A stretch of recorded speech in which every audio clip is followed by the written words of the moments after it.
Well, ladies and gentlemen, welcome back to another episode of Porana Motorsports, and it's time to get in honour ready for an event.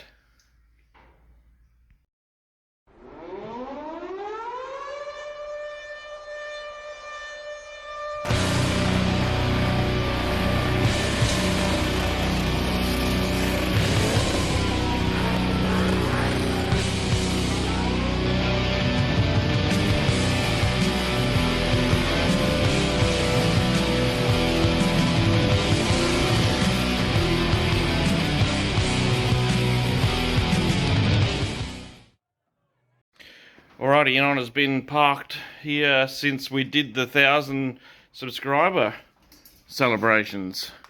Oh, hello, Kaylee. It's about time we take it to an event, I think. So, Skidfest is this weekend. So, let's get the car out of the shed, around the front, and go through our carbies, do everything, get it all ready, do the maintenance, so it's ready for Skidfest. And to get a few sets off. So let's see if we can get this thing fired up. Alright, let's get in and try and get this thing fired up. Oh. Alrighty, what have we got? You put some fuel in. Alright, so let's bring some fuel up.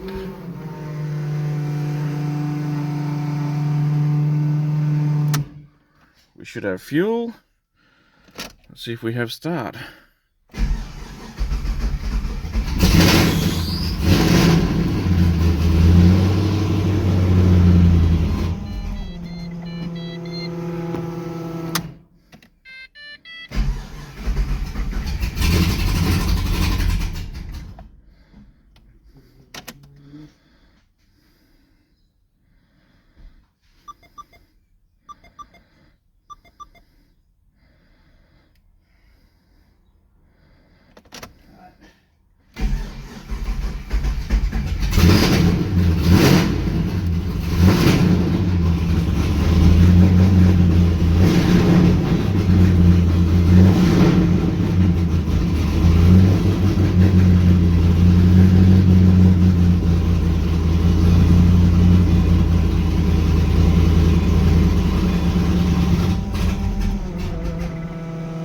Stay going, big girl.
Well, here she is out the front in our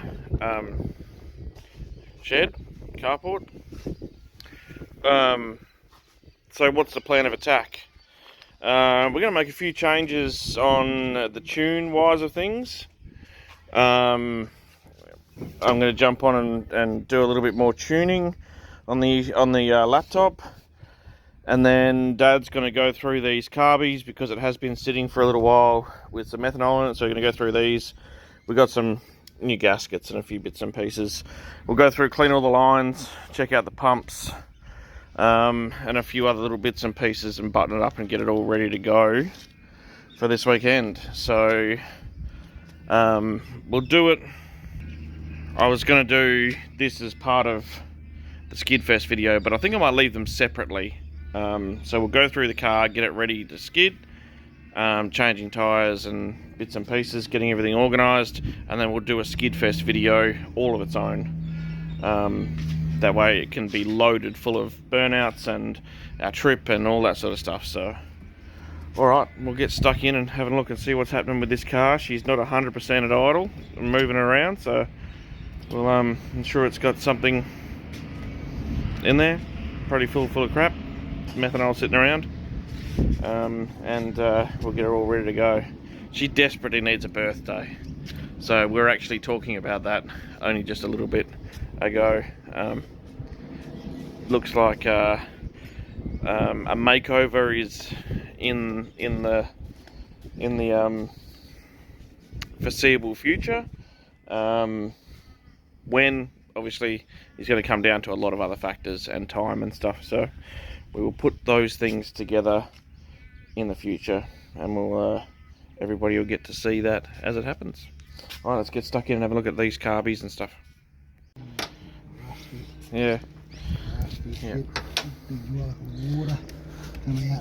Yeah. So we're going to go through all of these. We'll just pull this one on. You're on time lapse on the side, so I'll put a montage up of pulling these apart. But yeah,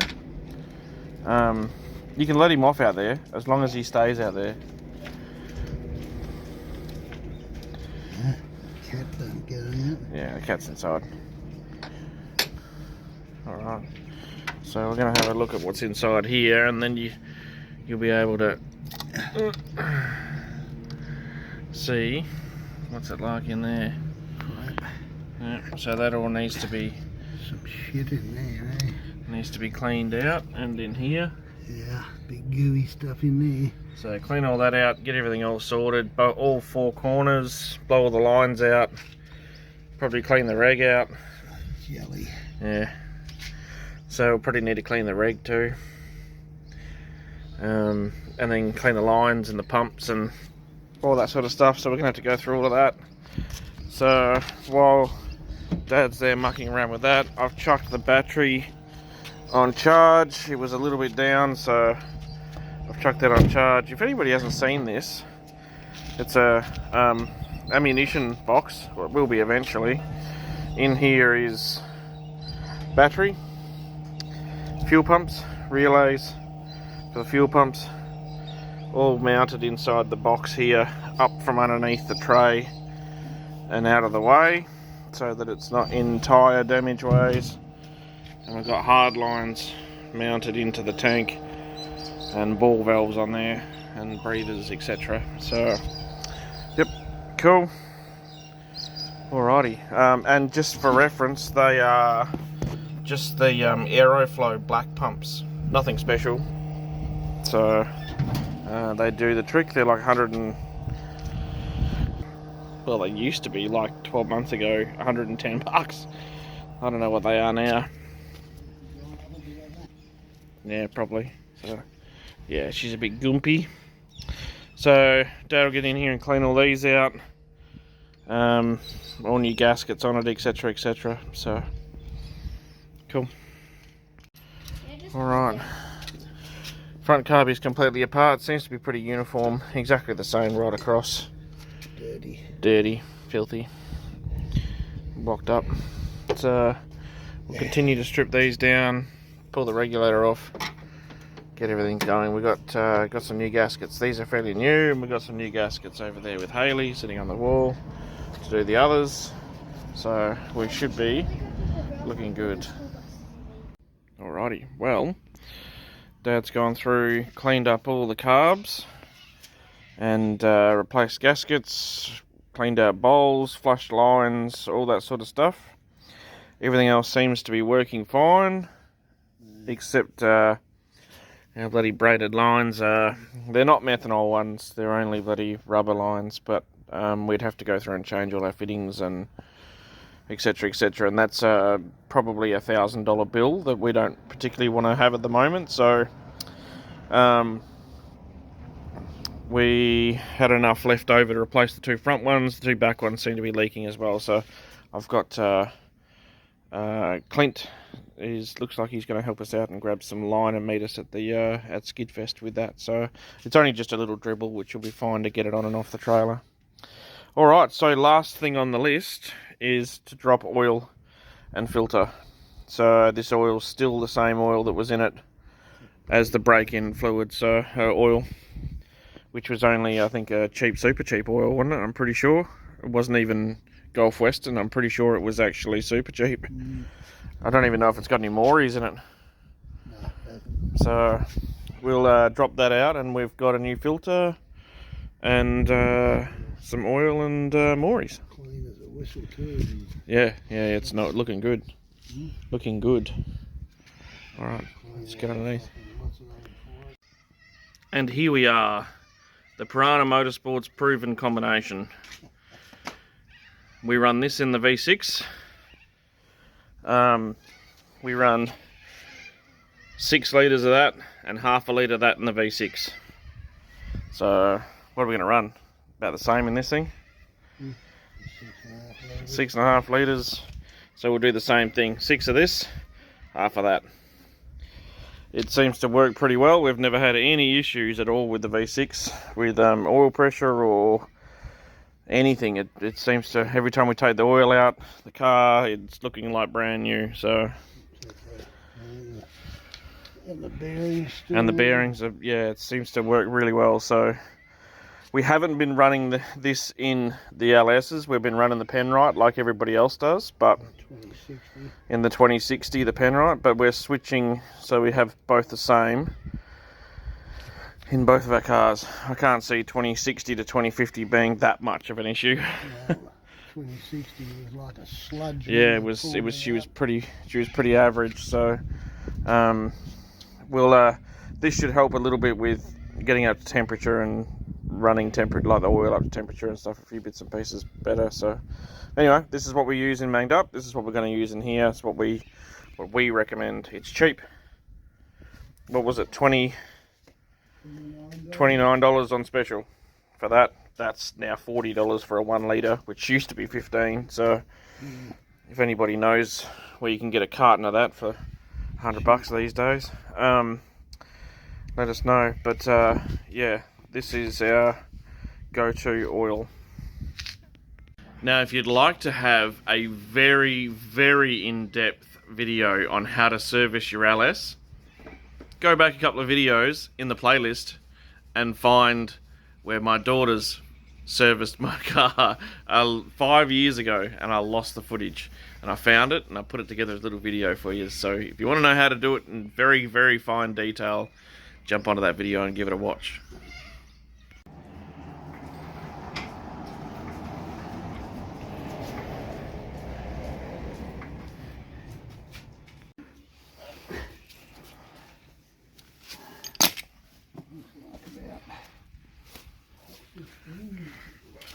Yeah, I think that sounds about right. From memory.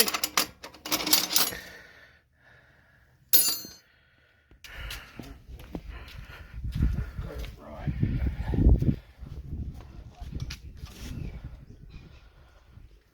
15 mil it is.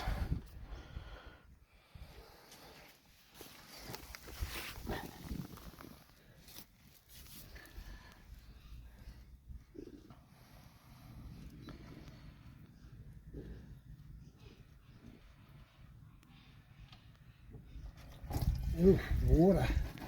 Eh? Ton of fucking methanol. Lovely. Have a look at it all.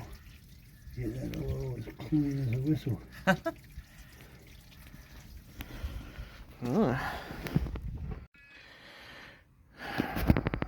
Houston, we have a problem.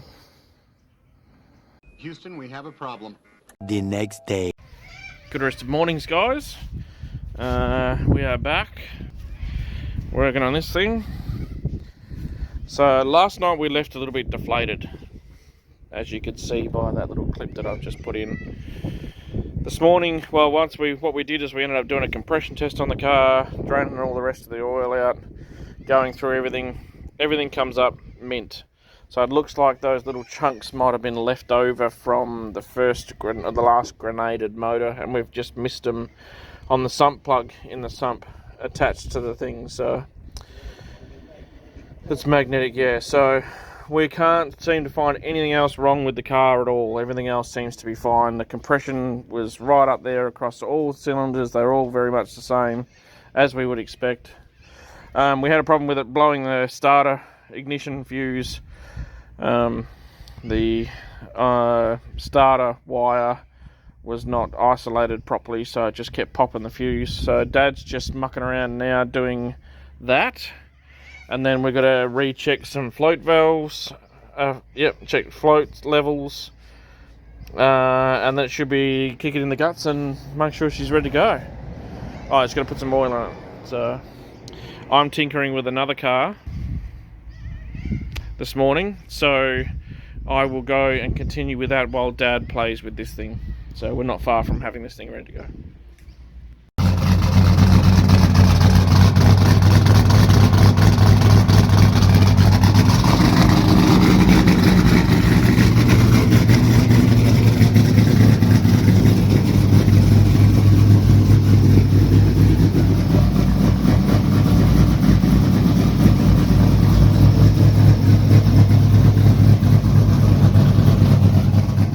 Well, ladies and gentlemen, car's in the trailer, all packed up, ready for tomorrow.